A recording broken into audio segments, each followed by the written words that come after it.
माँ पाई गछटिए कार्यक्रम चारा वितरण जानर शुभारंभ।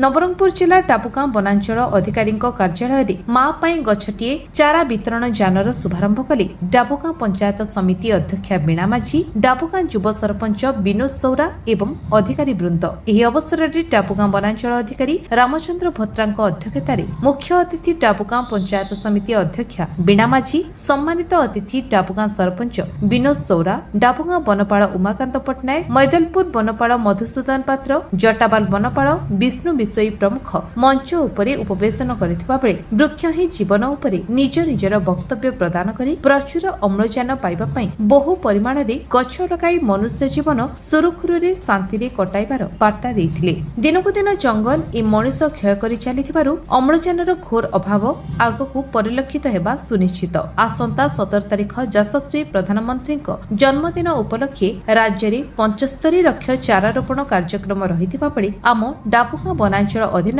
18 प्रकार चारा डाबुगां ब्लॉक, पापड़ाहांडी ब्लॉक और झरिगां ब्लॉक रो 26 कोटी ग्राम्य संरक्षित जंगल ले 13,000 चारा रोपण कार्यक्रम पई आज माँ पाई गछटिए कार्यक्रम रे चारा वितरण जानर शुभारंभ कले पंचायत समिति अध्यक्षा, डाबुगां सरपंच और अधिकारी वृंद। आज डाबुगां वनांचल अधीन 26 ग्राम को 13,000 चारा बंटन करा 17 तारिख दिन समग्र राज्य में 75 लक्ष चारा रोपण कराई सबुज सुंदर करा अम्लजानर प्रचुर परिमाण जोगाई दिया उद्देश्य हेउछि एही कार्यक्रमर लक्ष्य। नवरंगपुर गगन रिपोर्ट विश्व विजय न्यूज ओडिशा।